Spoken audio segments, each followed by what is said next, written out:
It's my great pleasure to be joined again today by Jon Sweet and Mark Toth. Jon Sweet is an accomplished intelligence professional who served 30 years with the defense and intelligence sector as a US Army military intelligence officer. He's now a freelance author, contributor, and columnist for The Hill, Messenger, Washington Examiner, Kyiv Post, and many others.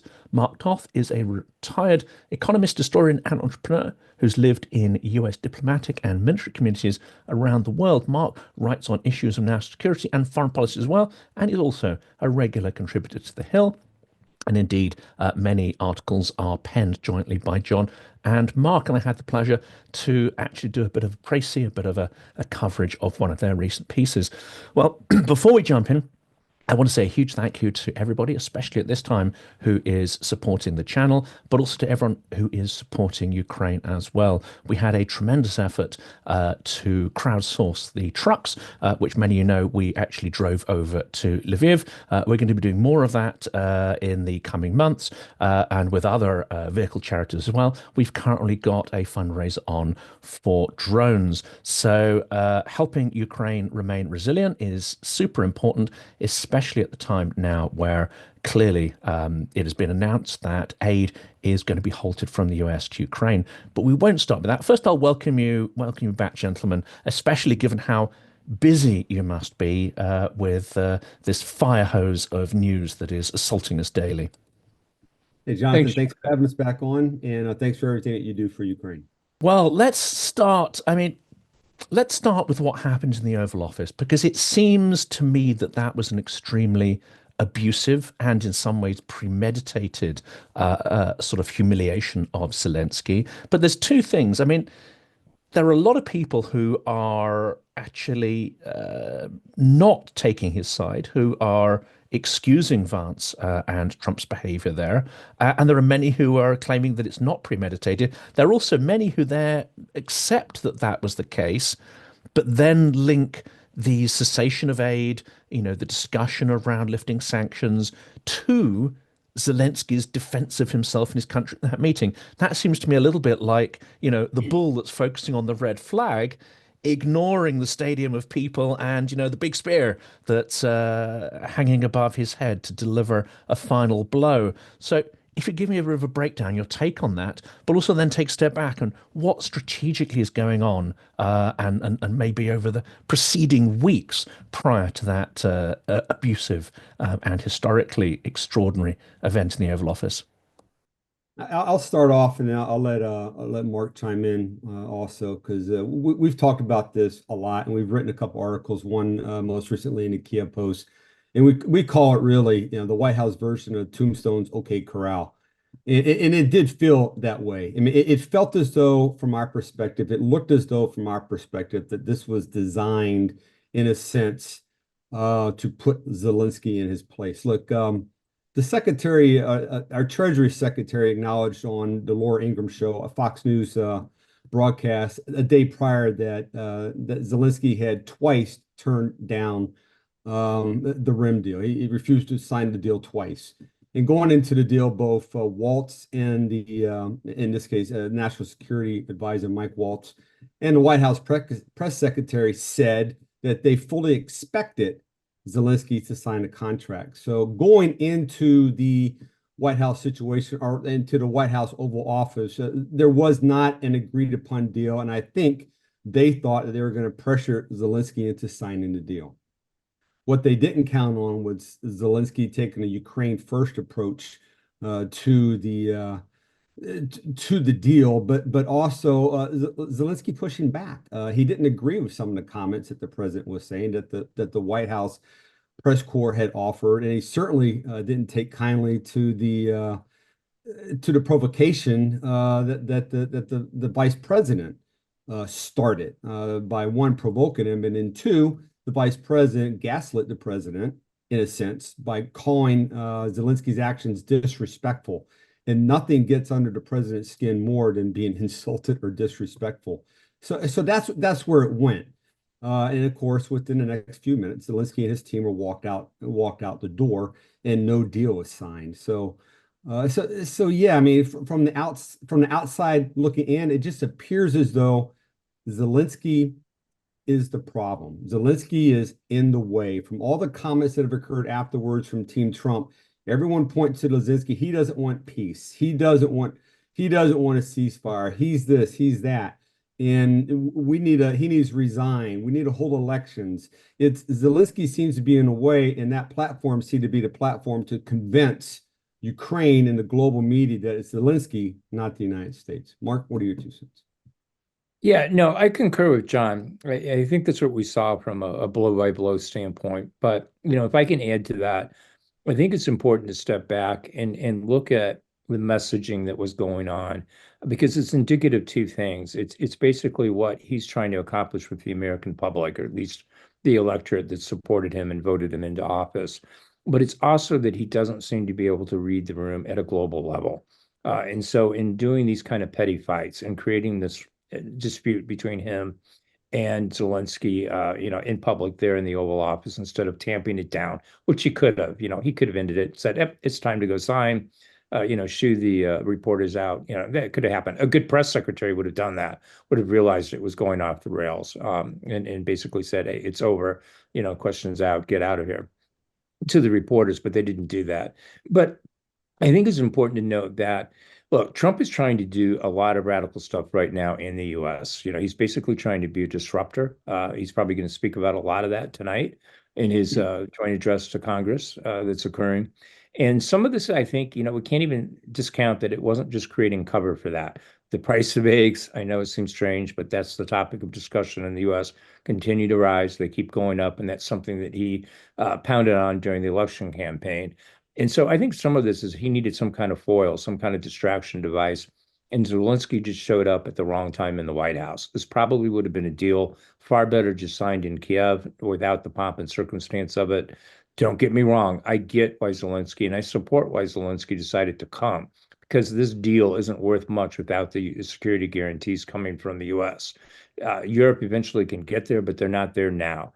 It requires NATO, it requires US air power, US logistics, US satellites to make sure that future peacekeeping force, if you will, has teeth to it and can sustain or deter any future Russian aggression.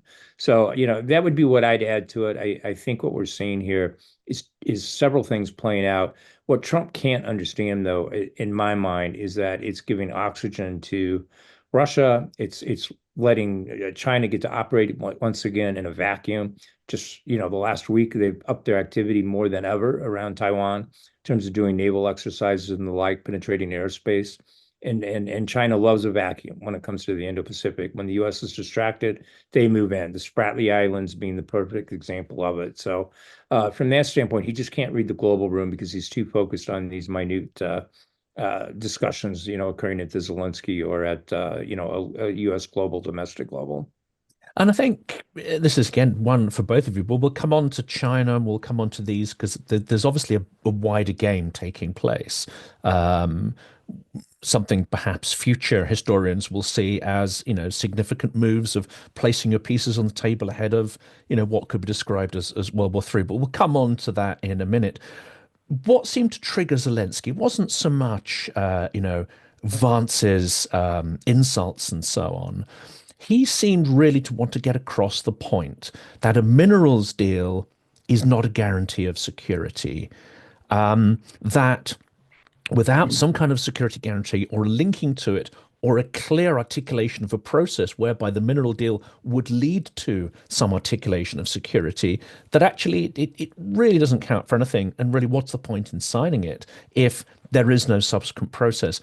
Now, I've heard one theory, because Zelensky seemed to be quite disoriented already when he came in. And yes, they did have quite what seemed to be a friendly chat for the bulk of the session before it went off the rails. But there is one bit of speculation that Zelensky was expecting some kind of linkage or some kind of discussion, or at least a nod to this discussion of security guarantees. And in effect, in that conference, it was taken off the table. And he was in no uncertain terms slapped down, with the phrases, "you're ingrateful" and so on. But he was slapped down basically with the idea that this is it. The minerals deal is it, and that is your security. And indeed, this phrase has been repeated actually multiple times since then, in the sort of in the follow-up. Could it be that in some ways he was perhaps led on, and then sort of the bombshell was dropped at the last minute that actually this is it. There is no security process to follow up. That's exactly, at least from my perspective, that's exactly what happened. Look, he knew going in, as the White House knew going in, that the deal had not been agreed upon, and that the sticking point to the deal was security agreements, okay, security guarantees. So both sides knew that going in. I think Zelenskyy was offended by some of the comments from the president and from Vance, because Zelensky's been fighting a war now for 3 years. Zelenskyy has seen his country practically destroyed. Zelenskyy is feeling the effects of ballistic missiles and drones falling down upon his civilian population, okay, and killing civilians by the thousands. He's feeling that effect. Zelensky's feeling the effect of his troops killing upwards to 1,300 Russian soldiers a day in the Donbass. Okay, he feels that. And what he tries to get people to acknowledge is that he doesn't have the resources to continue fighting. That's why he goes to countries soliciting money, soliciting resources. And I think he took a personal affront to that. Look, he looked at Vance and said, "Have you been to Ukraine?" And Vance's response was, "I've read reports." Okay, you've read reports, but you have not been to Ukraine. You have not seen firsthand what's going on. What you want, and we've talked about this earlier, you want Zelenskyy out of the way. I believe part of that process was to do just that, to demonstrate to the world that Zelenskyy is the problem, when in fact, Zelenskyy is just defending Ukraine. The problem that hasn't been addressed today is the Russian aggression. No one's challenging Russia for all the points that they want going into a peace deal. No one's challenging the concessions that Russia has demanded upon Ukraine.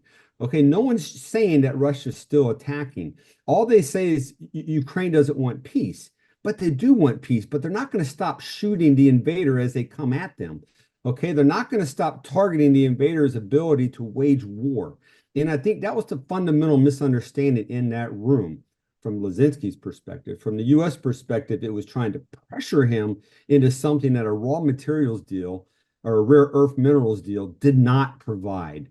It provided money to pay me back, okay, but it didn't provide any security guarantees, even though I think, Mark, correct me if I'm wrong, either line 13 or line 14 to the agreement that they expected him to sign mentioned it vaguely, security, but it didn't say specifically what guarantees would be there. From the U.S. perspective, I think they think an economic deal is a security guarantee, more along the lines of messaging to Russia as to physically giving them some sort of capabilities. Mark? Yeah, I mean, let me be clear, because up front here, what we saw was extortion happening initially, and the deal did get better. All right, the agreement that he came to was more of a 50-50 deal, and it was just a framework how to get to a funding agreement. So nothing was set in stone, but it was a 50-50 proposition. It basically called for both the U.S. as well as Ukraine to invest in this fund that would then be used to invest in future infrastructure projects, rebuilding of ports, et cetera. So it was a much better deal. But it was the beginning, it started as an extortion scheme, basically. And I think probably if you're Zelenskyy, after 3 years of war, feeling like you're getting extorted like that didn't set the table well for him to begin with coming to Washington. Again, probably a reason he should have listened to General Kellogg and just signed it in Ukraine as opposed to traveling to the Oval Office. Now, having said that, I get where Zelensky's coming from. For him, it's about security guarantees, but I'm not sure he was completely well advised here. And I'm not blaming Zelenskyy. I want to be very clear here. I'm of the strong mindset. And Jonathan, we've shared this, and I mean, Yes, Jonathan, yeah. we have shared this in private chats and discussions. This was not the way to go about it. This is not how a president treats an ally, especially one that's fighting for the survival of his country. But I think Zelenskyy wasn't well advised in the sense of, in that agreement, and John is correct, there were implicit security guarantees embedded into it. I mean, if you're going to have U.S. investment inside of Ukraine and a substantial amount at that, if you're thinking the overall deal eventually is going to be worth $1 trillion, that's a lot of U.S. dollars, which means you're going to protect it eventually, however you have to. And I think also he really should have been advised, if he wasn't, by Starmer's meeting just the day before, where Starmer was saying, I can't remember how exactly it came up, but I believe a reporter raised it, well, what about Britain peacekeeping troops? And Trump said, we'll always have Britain's back, to that effect. And that was another implied thing, that the U.S. isn't going to stand by and simply watch, allies and Ukraine as peacekeepers, whatever, or its economic interests just get abandoned. And I think that should have probably been enough for Zelenskyy, because it was clear he's not going to get anything more, at least publicly, in that regard. And a friend of ours, whom I know you know as well, I think kind of said it best. I think, and again, I'm not excusing it. I believe presidents lead. I don't believe presidents cave to their constituencies.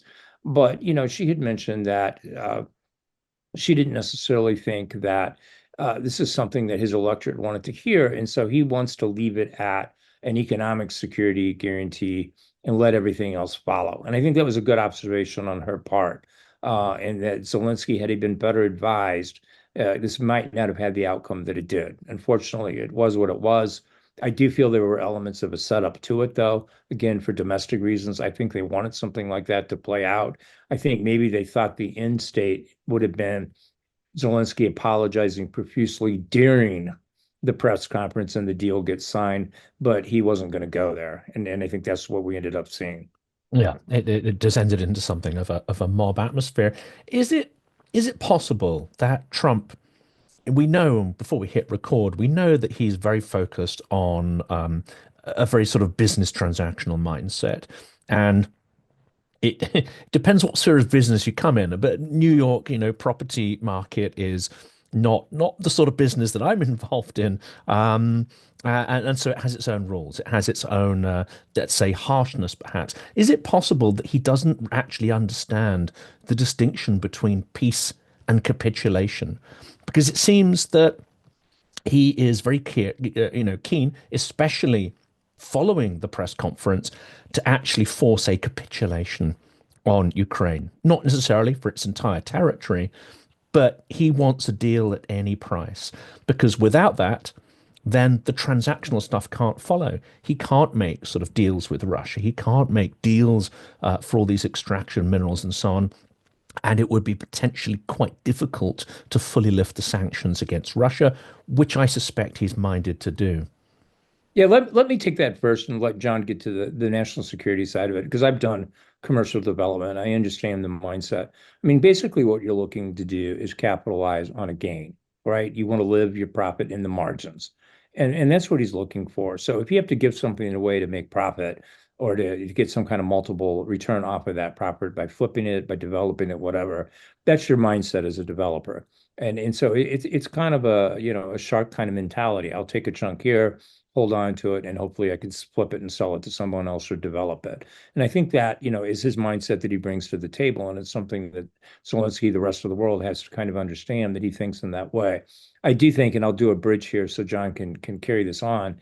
I do think, though, also, he's got people around him that view the world differently. I think we're seeing somewhat, and it's too early to definitively say this, but I think we've seen enough. We're kind of seeing a return to the Kissinger style of worldview, where you've got this great powers dividing up into spheres of influence.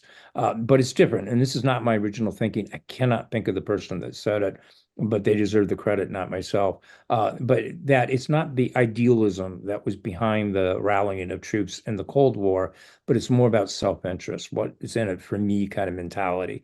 And so that's what we're seeing there from a national security standpoint. The problem is it's just too business transactional, and it ignores all of the national security implications of it and how countries like China and Russia take advantage of it. And so let me flip to John on that, because I think he can get into that detail or that side of this answer. John? Yeah, the transactional aspect is I think what's most worrisome to me concerning national security.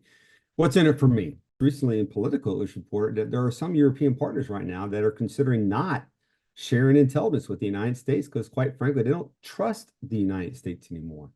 Now you have Europe, right? I mean, Macron the other day came out and said that Europe needs to start separating itself from the, if you will, the security umbrella of the United States, both from a security aspect, but also from a trade aspect.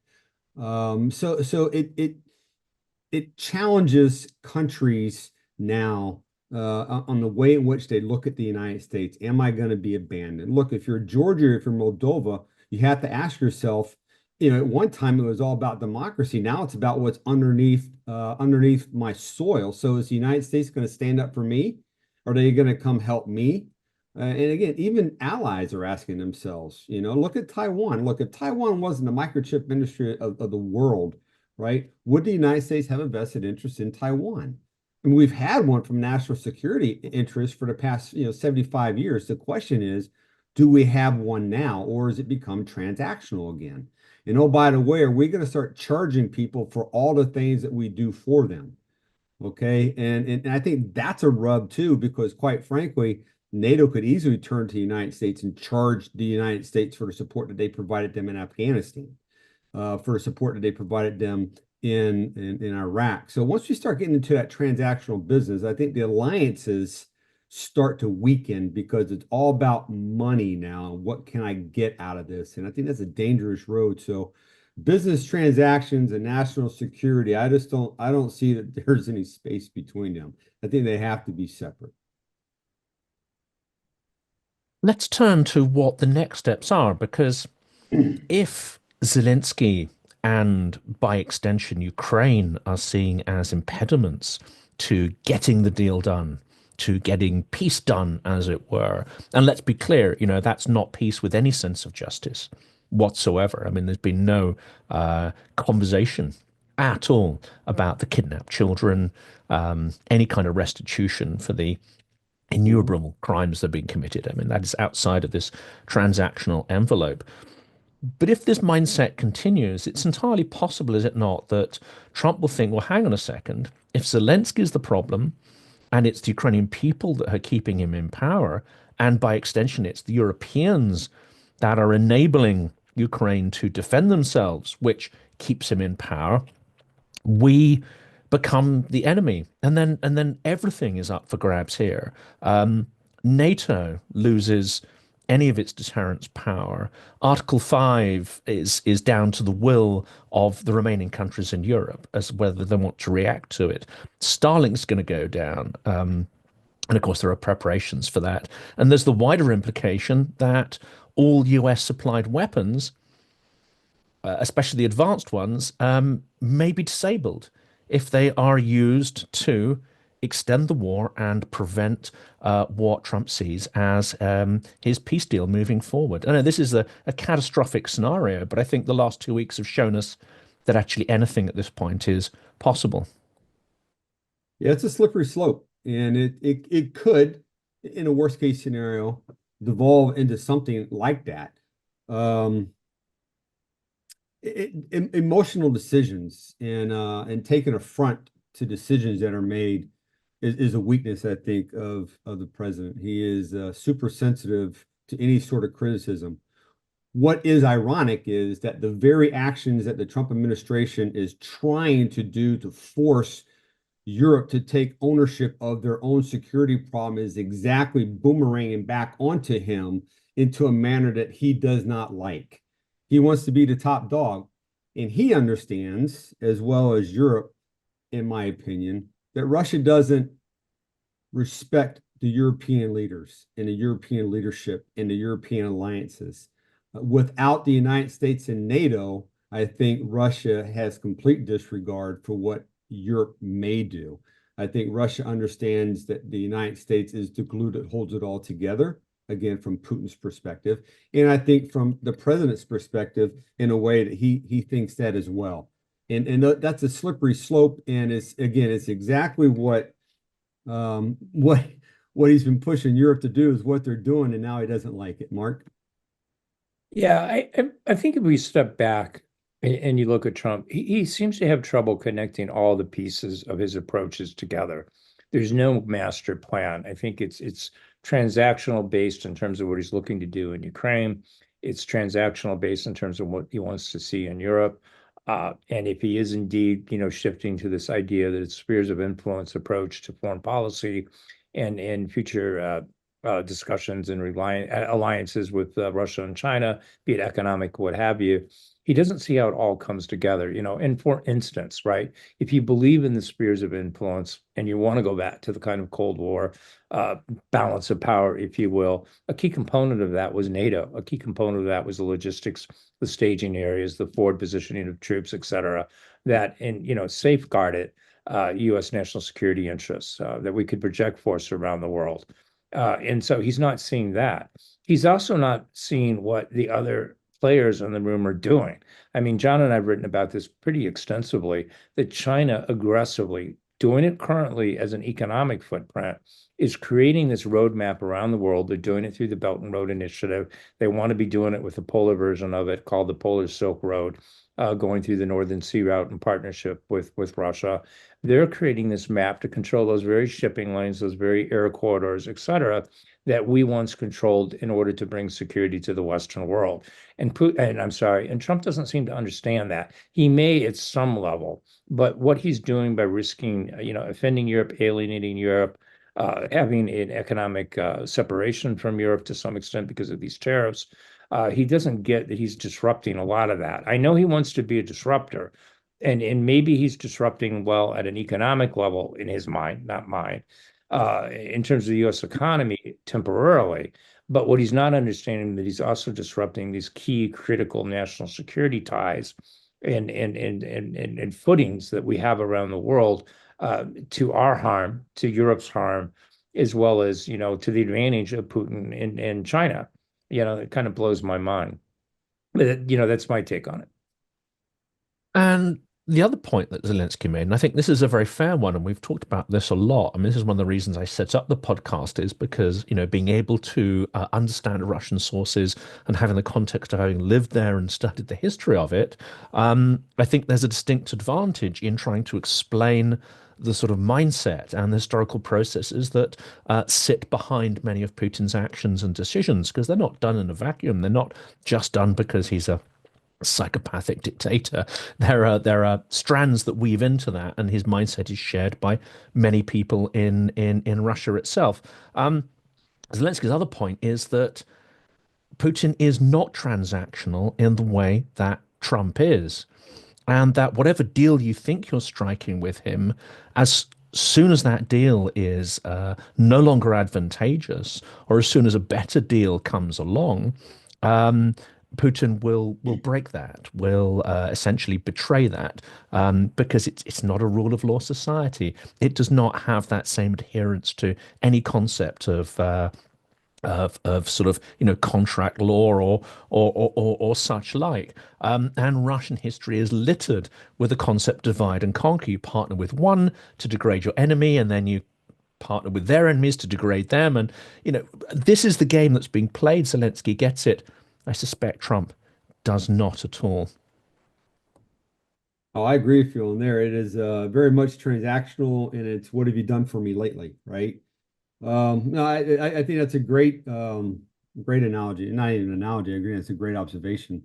Look, I think in the Oval Office, Zelenskyy pointed out to the president and to the vice president 25 ceasefire violations that Russia has done since 2014, just with Ukraine alone.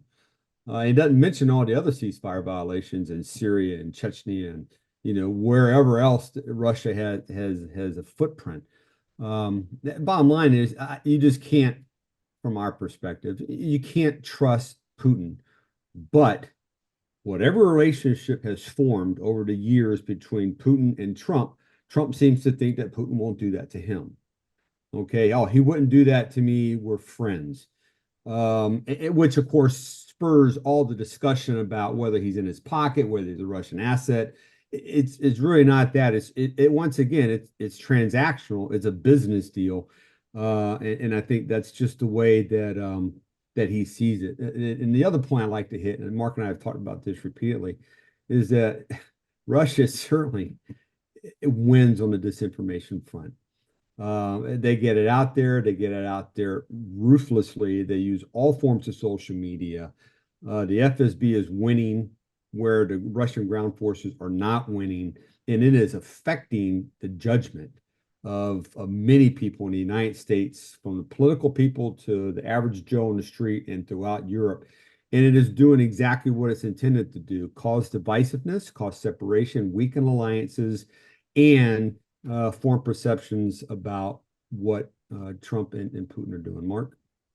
Yeah, it's not yet published, but a couple of days ago, John and I finished a piece where we basically said Trump does not fundamentally understand Russia, and we called on him to get some advisors that do, both military, diplomatic, and the like, because he's fundamentally misreading them. It is this kind of a cult of personality, I think, with Trump, that he thinks, he views himself as a Genghis Khan, that his word is going to be his sword, and his sword is going to be enough to keep peace in the world. The problem that Trump isn't thinking, and that we've also written about, is what this world looks like in a post-Trump presidency, right? When he's not around. If you're Ukraine, if you're Europe, if you're our partners in the Indo-Pacific, you can't rely on that, okay? Because that cult of personality is gone. Who that is going to be the sword, and we will have broken the sword, as part of his approach to this. So I think it's critical for Trump to get better advice than he is. And I think it's going to take, we're not going to see it yet, because John and I have been very disappointed that we've not yet seen anyone dropping a gauntlet to him and saying, I'm out of here. This is just not an acceptable way to treat allies. This is not an acceptable way to treat, NATO. I mean, because it's not, it's not just the decision making. It's the messaging that's coming from their talking heads in the media, whether that's Tucker Carlson or even whether it's Elon Musk himself, where they're coming out and parroting this information. The level of disrespect and disdain that they are espousing for NATO, for our European allies, is just unacceptable. Even J.D. Vance, yet today, as we're taping this, he denies it. But he just threw, the United Kingdom under the bus. Oh, it's clear as day. His comment right. is deeply disrespectful, yes. Utterly disrespectful, and shows how badly informed he is. Just a quick aside on that, for instance, who was helping bombing the Houthis? I think that was the Royal Air Force. Who was helping deter Iranian missiles from hitting Israel? That was the Royal Air Force. Okay, I mean, it's not like the UK is just sitting around and has no warfighting experience. And I mean, that was a terrible sight. I mean, what are they thinking, right? I mean, here you've just been extended a state invitation by King Charles, unprecedented, right? A second state visit to Windsor, and on top of that, a private invite, if I understand it correctly, either to Dumfries House or Balmoral. He gets to pick. Why would you be days later throwing the United Kingdom under the bus that way? And of course, he denied it. He's trying to walk it back, but that's just BS. We all know who he was referring to. He's upset because Starmer's trying to create an alternative approach to Ukraine. And it's just some gamesmanship going on there, but just uncalled for. So, it's just unfortunate that they've taken this tack, and I don't think it leads to anywhere good. I just think there's a fundamental disconnect in the White House about how you conduct foreign policy in a way that keeps people on your side. It's just too transactional, and it's too one-offs. If you're a commercial developer, to go back to that analogy, I may be looking at a piece of land in this part of the city or that part of the city, and it really doesn't matter to me how they come into play together. He's lost sight of that. When it comes to national security, it is all interconnected. He just doesn't get it, he being Trump.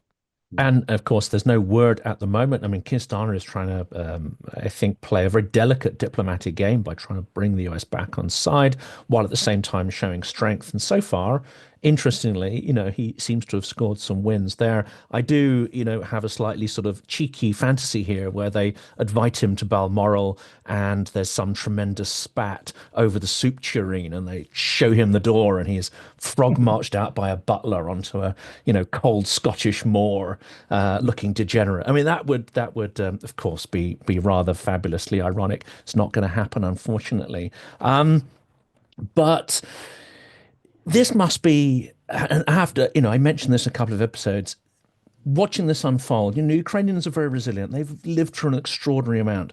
They also have a very keen sense of betrayal because their history is littered with betrayals over the centuries, and being, at the sharp end of Moscow's techniques, the divide and conquer, which inherently involves provocation and betrayal. Zelensky in that room, and even prior to that meeting, must have been smelling betrayal on the air, and that would have added to his, I would say, to some of the uncontrolled nature of what he said. Although his words are very controlled, but you know what I mean there, that maybe from a communications point of view, a PR point of view, not the best. But what about individual Ukrainians? Because this must be extremely traumatic. This is a form of victim blaming. It's a form of abuse by the powerful against those who have less power.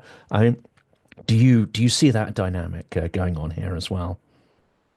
I do. I see that dynamic. I see Ukrainian people feeling as though the United States is, and not necessarily the United States. I do think that the Ukrainian people believe that the American public supports them, that the European public supports them. I think this is going to be oriented towards the Trump administration. Okay, that the Biden administration had done so much for us, but the Trump administration is abandoning us. And the Biden administration did do a lot. The Biden administration did provide funds, did provide military assistance, did provide support, just not enough to win anything, but rather enough to merely survive. And now you have the Trump administration pulling back that support. And I do think there's a sense of betrayal there. And I do think when that word gets out to the Ukrainian people, that the United States is going to have a very difficult time re-earning the trust, both from Ukraine, but from the Eastern European partners too. I see the Baltic states. I see Poland also wondering, could he do that to us? Okay, we're Eastern Europe. Okay, at one time there was discussion that the U.S. was going to pull troops out of Eastern Europe in order to appease a Russian demand towards the peace process in Ukraine. So no, I do think that there will be a sense of betrayal, and I do think it'll be oriented towards the Trump administration. And I'm not sure how they're going to overcome that in the next 6 to 12 months. I do know this. Ukraine is in a position still to continue to fight. They're still in a position to defend themselves. They can continue to conduct the deep strikes that are affecting Russia's ability to wage war and to finance war. And they can also continue with the drones that are being provided to them to fight the close fight, to defeat the Russian aggressor as they come in. But what they're not going to be able to do with the weapons they're not going to be able to have access to is win the battle of interdiction, to stop the flow of Russian forces into Ukraine. Okay, to turn the spigot off. If you can't turn the spigot off, you're just going to fight the same fight every day because Russia's just going to throw more numbers at you. So how long can they do that? It's almost like a counterinsurgency at a much broader scale. It's just staying alive. And I think that's the position that they feel that they've been placed in. Mark? Yeah, Jonathan, to circle back to your question, I think, where I start from is you look at the Zelenskyy that was sitting in that Oval Office. This is a man who is aged, it looks to me, by 10 years in the course of 3 years, when you go back to the initial photos of this guy. So this is a guy who's worn his emotions on his sleeve, is probably not getting a lot of sleep, and it's taken a huge toll just on his physical, appearance. And so I think he went into the White House knowing that he had a fight on his hands, but he's got a war, and knowing that he had a war, going on in this country. But I think during that process, as it broke down, this is a guy that we saw in real time suddenly realizing, I've got two wars going on now, right? I don't just have a disagreement, I'm being attacked. This is just like, February 24th, 2022, all over again. My mind, my space, my presidency was being invaded by Trump and Vance, and trying to, get me to agree things that aren't in Ukraine's best interest, or at least without sufficient guarantees. So I think that's what we were somewhat seeing. You're absolutely right, too, to call it victim blame. I would almost liken it to a family that for years has been supporting a family member that's a cancer patient. And then just as maybe they're nearing remission and beating cancer, they all start attacking the victim, like, well, why did you drink all that soda, or why did you, smoke for so long? It's kind of like, it's just this weird turnaround where when someone needs your help the most, you're just kicking them. And it just, in my mind, that's just so un-American. I don't understand that value system at play. It's not what we do as a country. We've always been someone that extends a hand to help someone. We're not the person that kicks a country when they're down, either in our personal lives or even, at a global level. And so, it is victim blaming. It's shameful. And for me as an American, that was born in the 1960s, it's utterly embarrassing to see that this is where our country is currently at. I have faith in us, though. We'll get back to who we are. It just may take a while. And I'll pick up on that because Russian propaganda has always made out the US to be a certain thing, taking, some of the worst aspects of history, whether it be sort of meddling in other countries' affairs, CIA coups, etc. It's taken those and it's exaggerated them, it's distorted them, it's invented things, and then it said this is all it is, which of course is very, very far from the truth. But the ultimate victory for Russian propaganda is for the US to become the thing it says the US always was, but which it never was. And it seems that partly they're achieving some of that victory. Trump's words, not yet his actions, but his words talk about creating an extractive empire which extorts allies and appropriates their territory, a sort of imperialism that the far left has always pointed the finger at America towards. And which is far from the complex truth. Now, my concern is, and looking at the detail of what's going on in Ukraine, there are a number of marginal figures who quite clearly are Russian assets and agents who are piping up and going, do you know what? Zelenskyy has to go. But we are now hearing an echo from across the pond, almost in real time, as if one could say, it's a spooky geopolitical action at a distance. You see the same calls coming out of the GOP. You see the same calls coming out of people ostensibly who have been to Ukraine and seen the reality on the ground, such as from Lindsey Graham. It seems to me this call for Zelenskyy to go is entirely orchestrated. It's what Moscow's wanted for a long time.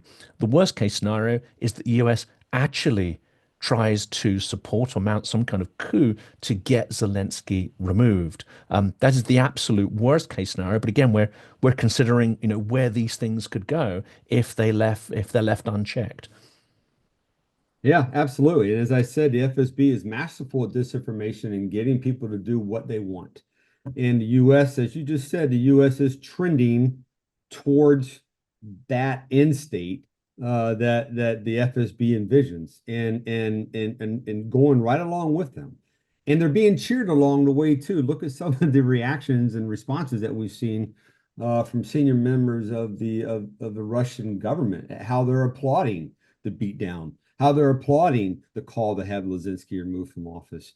It is disheartening, especially when you get the Lindsey Graham's coming out and saying it, and Ted Cruz coming out and saying it, the senator from Texas, our Secretary of State Rubio calling out and making those exhortations. Look, I go back to what Mark said earlier: is that Trump needs to surround himself with advisors that are advising him, providing him information on Russia. Not just, look, Waltz is a great American. I got it, served in the military for 30 years, special operator. Rubio, a statesman, as a senator for a number of years. They all have, and they're all well intended, but they don't understand Russia. They all need to be brought into a room, and a series of Russian experts needs to come in and lay out to them what Russia is, how Russia is, and then talk about, through the instruments of national power, how you confront that, how you challenge that, how you dispel that, and how you present that to the American public and to Europe. But right now, they have fallen into the trap of disinformation, and you see that as words are repeated that fall right along the line of, lines of effort for Russia. Mark? Yeah, Jonathan, circling back to your original question there, it's for someone that values logic and critical thinking, myself, it amazes me how much people fall for the circular logic that's at play here. The irony of this whole idea of displacing Zelenskyy, and I agree with you, there's something afoot there. whether it's orchestrated or it's just coming together because it benefits both sides. So, Trump and his guys see, value to it. It gets them closer to a deal. Who knows what it is? Coordinated, just closely aligned. It doesn't really matter, right? Same effect. But here you have, if we go back to 2014 in the ousting of Viktor Yanukovych, I'm not going to say his name right, the former president of Ukraine. You've had years, and still to this day, arguments that the U.S. created this coup, that Nuland organized this, the U.S. representative at the time in Ukraine. And yet now here is Russia trying to do the exact same thing to a person that wasn't even in power in 2014 and didn't take over for that ousted president, but was later subsequently elected to it. And so it's kind of like, is anyone stepping back here and going, look, this is, basically Russia accusing us all these years, even though they are trying to do the same thing now. And that's just what baffles me. It's kind of like why people can't see through this. It's also, and John and I have written extensively on this, it's disconcerting to see the level of disinformation that makes it into the mouths, posts, meaning tweets, et cetera, of US politicians. It's just remarkable that they've become tone deaf to it or don't care anymore. I mean, you go back, and no one wants to go back to it, but you go back to the Red Scare days and the like, people had a good sense, at least. I need to be careful about what words I use, what my sources are. We don't have that right now. It's like we have lost as a country, at least in our politicians, any kind of filter to say, wait a minute. It's like if something serves your purpose and I see it in a soundbite or I see it in a tweet, I'm going to use it without little regard to where that came from, little thought as to whether or not I should be saying that. And it's just, Russia's eating that up. I mean, as John and I have written this too, many times, that Russia does a lot of things badly. They do most of the things badly. But the one area that they're incredibly good at is the disinformation side of it. And you see that effect, throughout the US, where you've just got sitting congressmen, sitting senators parroting this stuff. And that's a huge win. I mean, if you think about it, and who knows, not to make us the historians of the future, but I wouldn't be shocked if this doesn't turn out in a way that we prefer. A sovereign Ukraine that's strongly defended, that gets most of its territory back. I suspect future historians, military historians, will say it was Russia's information war that let them win, that their military didn't, but their information war did. And that's a sad place to see. And just one quick add to that, we've just stood down. And I get maybe why you might do that in negotiation process, but the Secretary of Defense has just announced that we're stopping any counter cyber activities against Russia. Why would you do that? One more example of just conceding, capitulating things before you even get to that table. But again, they're not going to stop. They're going to keep the levels of disinformation up. And, it's just a remarkable turn of events. But I don't think historians will treat this administration kindly if they continue on this course.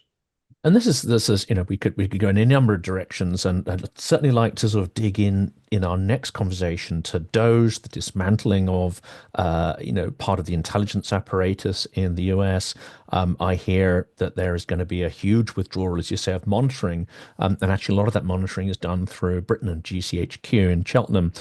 So that it's not just an internal issue; it has huge implications for allies and the investment intelligence. Well, let's cover all that stuff because it's we could probably do a whole hour on that, plus the loyalty tests being introduced in the army, which has curious echoes of the Red Terror in the 1930s. But we'll do all that in another episode. For this one, at least, it seems to me that there's something else on top of Trump's transactional thinking. That is who he looks down to and who he looks up to. And it's very hierarchical. It's very vertical in the way that actually Russia is. And he looks at people who are richer than him, people who he perceives as being more powerful than him, and he accords them respect. And looks at people who are the opposite of those with barely any attention. And if they get in their way, as we see with Zelenskyy, some degree of consternation. that is, you add on to the business mentality, there's also that, I would say, extremely judgmental mentality there as well. In this circumstance, I think he genuinely, because he's in a misinformation bubble and because he's primed to get those signals of the powerful and the obvious, strongman signals of power, and he misses all the signals of a true leader. It my sort of assumption here on this is that he is assuming that Russia is the inevitable winner of this war and that Russia is strong, etc., etc. Well, actually, quite a few of Biden's team bought into that misconception as well. What this means is this thing might carry on until Russia achieves some kind of collapse because it's not as strong as is made out. It's brittle, and Ukraine adversely is far stronger, I think, than Trump can ever appreciate. It's outside of his worldview. What would you sort of think of that as part of the puzzle? Yeah, I agree. Look, Mark and I have called it a bit of the Godfather effect. It's I sit at the top, and everyone that sits beneath me owes me respect. You bring tributes to me, you honor me because of who I am and where I am and what I can do for you, and then what you're going to give back to me for the services that I render. So there's a bit of that. Um, a bit of that. And the other piece, and this is the part I think that Mark and I find probably the most frustrating, is with the Russian military. Like, they're down 870,000 soldiers right now. And most of those soldiers are theirs, but a lot of those soldiers are mercenaries. A lot of those soldiers are from, or some of those soldiers are from Korea, North Korea, and Chechnya. The weapons are coming from North Korea and Iran. This is the same Russia, and I think people don't understand this or fail to acknowledge this. This is the same Russia that was run out of Syria by rebels in the course of 2 to 3 weeks, completely run out of Syria. They lost their airfields, they lost their ports, they lost their ability to project power into the Middle East, into North Africa. It's the same Russia that's lost the losses that it's done to Ukraine. Okay. But for some reason, we still see them as the big Russian bear, only because they have a nuclear arsenal. And that's the only reason that they're holding back. So at a US, NATO, United States level, it's a strategic fight, whereas on the ground, it's a tactical fight. And for some reason, we seem to think that the strategic fight outweighs the tactical fight. Therefore, we cannot respond to Russia. So when Russia does this nuclear flexing, just to remind us what they have in their arsenal, okay, what they fail to understand is that NATO has nuclear weapons. The United States has nuclear weapons, okay, and that those nuclear weapons can be aimed back at you. It used to be called mutual assured destruction. We don't play that hand. We don't want to play that hand because we're afraid, I think, that Russia may play that hand. So therefore, we're hands off everything, and Russia can do what they do as long as they don't necessarily infringe upon our territory. Everything else is okay. And I think that's a terrible precedent to set because it leaves countries like Georgia and Moldova out there. Okay, it leaves countries in Africa that are trying to break away out there. It just gives way too much respect to Putin. And as Mark and I have said, and I like to reiterate, look, nobody loves Putin more than Putin. He's not going to do anything that puts his life into jeopardy.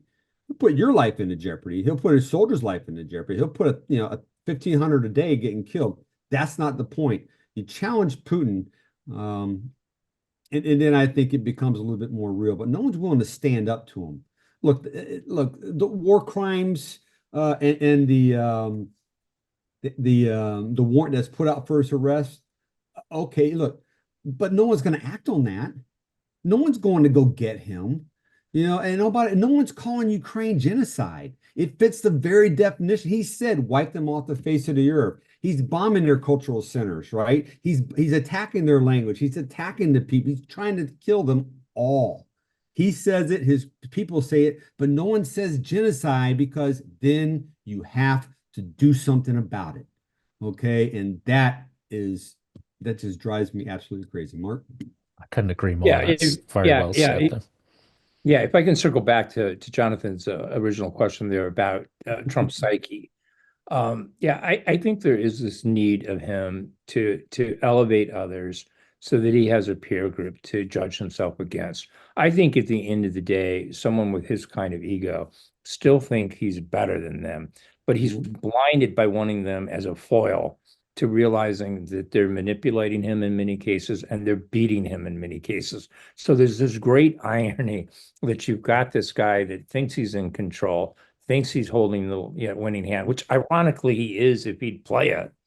But he's giving the cards away to He the gives two. off very insecure vibes, though, doesn't he? I mean, Exactly, speaking as exactly. someone who has, confidence instilled in them from the British education system, I look at this guy and I think he's got all this stuff, but he doesn't feel that well, he hasn't earned it. No, he doesn't feel that he deserves it. He doesn't feel secure in all of this power. Right. No, he needs everyone else to validate him for sure. Right. And I think that's what you're seeing here at a personal psyche level. I'm not a sociologist, so it's I'll have to leave that for others to kind of pick apart what this guy is in terms of the spectrum of where he falls in personalities. But I think a lot of this is just this elevation thing that he needs to do. And I think it's problematic. But the reality is, whatever it is, he can't assess what other countries are at. As John was saying, I won't get into it. A bunch of Toyota pickup trucks basically in Syria beat the Russian army, causing them to abandon their air bases and get out of Tartus, the naval port there in the Mediterranean Sea. What part of that can he not see? It's not like Russia, went up to DEFCON 5 and like, oh my God, we're going nuclear. If we lose what for them was a very important base, that was their only playing card at this point in the Mideast outside of their associations with Iran. And it was a key logistics hub for what they do in Tobruk and what they do in the Sahel and Sub-Saharan Africa. And yet, they didn't do anything. And so why Trump's psyche? Because I think it's an important point that you bring up. Why he can't see through that, why he can't identify weaknesses in other people. Instead, he tries to create weaknesses in other people. Someone like Zelenskyy, for some reason, is threatening to him. I mean, here you have a guy that in so many ways represents the best of an American general, in World War II. A guy that's saying nuts, right? I mean, this is the general at Bastogne saying, I'm not giving up. That's Zelenskyy. I mean, and that's what's so ironic is that Zelenskyy, in every way that you look at the guy, American spirit, American resolve, defiance, all those kind of things, qualities that Churchill also displayed, in the beginnings of World War One or two, when nobody thought, England was going to survive, and probably many, people in the UK weren't sure that they were going to survive.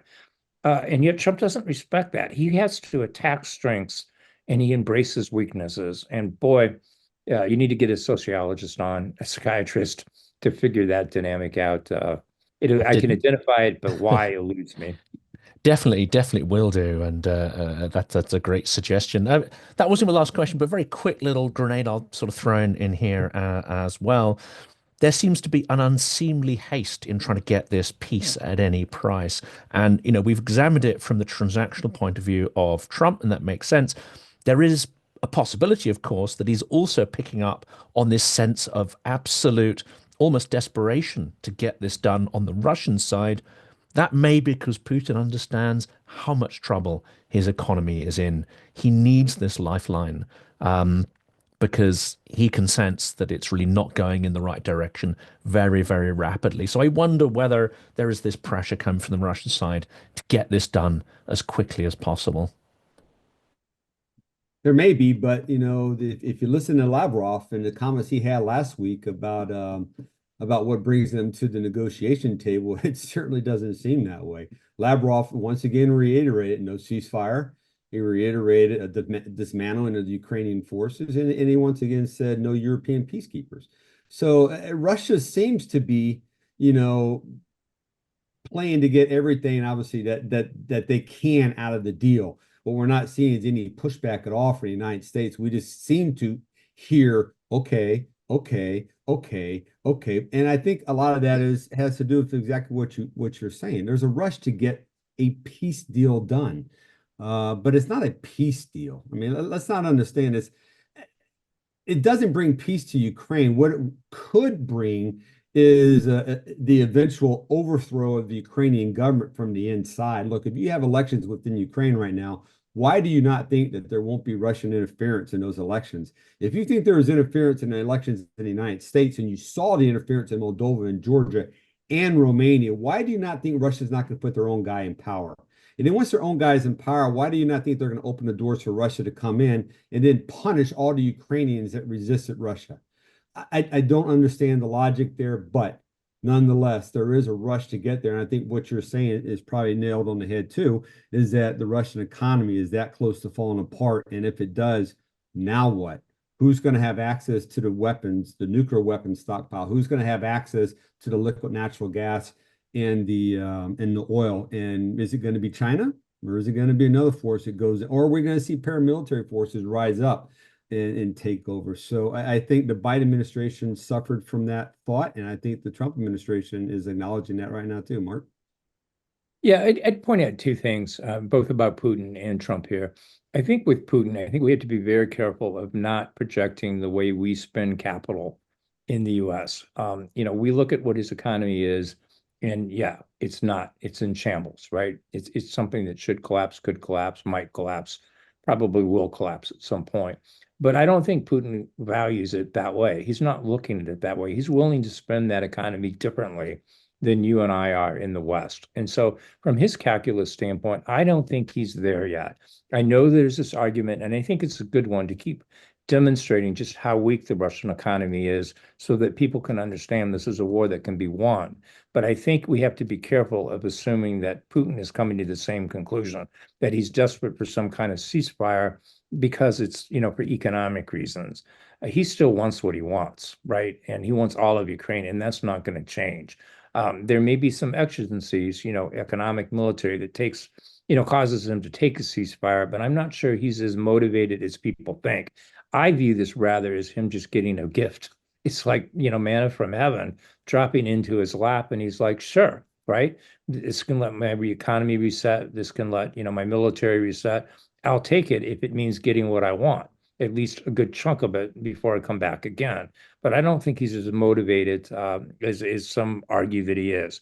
On the flip side of that, I think with Trump, you've got to remember, look, Trump is a businessman. Most of his businesses have failed. This guy is not a guy who's very good at running businesses. Okay. But he is a good marketer. Okay. Give him credit where credit is due. And I really think he views the deal in Ukraine, and outside of all the national security arguments that we've made about pivoting to China, about just being transactional, getting out of it, et cetera. I really think the impetus behind him wanting to get a deal done sooner as opposed to being later. You got a speech tonight that happening in the U.S., the joint address to Congress. I think he wanted something like, and here's $1 trillion deal, and here's progress on the negotiations. He wanted to market himself and his presidency to give him political capital in Washington. And I think it's more about that than it is really trying to create peace and, an equitable peace, one that's good for U.S. national security long term. I don't think those are his primary things. I think it's all domestic oriented, and that's arguably what we're seeing. But that's my take. John, do you have any other thought? Because we've not discussed that. So in case he disagrees. No, I don't disagree. I think that's a great perspective. And he will. Tonight he's going to sell. Hey, I just signed a $1.7 trillion deal with Taiwan for microchips in the United States. He would have loved to have said, I just signed a deal with you. It's all about what can I do in the first 100 days, and comparing himself to the Biden administration. So I think that certainly weighs in on it also, the speed at which they're trying to get things done. But and I've used this analogy before. It's no better than the speed that the Biden administration was trying to come to a nuclear deal with Iran. It was bad from the beginning, and it continued to be bad, but nonetheless, they were looking to say that they did a deal. And we need to get out of the business of I accomplished a deal and get into the business of, what the deal means for the United States, what it means for our allies. And rushing into a bad deal is not a good thing. So. Well, gentlemen, we are at the end of this. It's been a huge pleasure, and I think there is so much to pick through in this episode. So many strong phrases and ideas there, which will echo through subsequent interviews in the next couple of days and weeks. For today, though, thank you so much, And let's meet again soon because I think there's plenty more to unpick here. Hey, thanks, Jonathan. Certainly hope that we meet again under better circumstances for Ukraine and for Europe. Yeah, thanks, Jonathan. Yeah, because I think there's a lot to talk about, especially if Europe does come together. This 800 billion euro plan, rearm Europe if it does have teeth, et cetera. There are a lot of things in play at this point. So it's definitely a stay tuned kind of moment.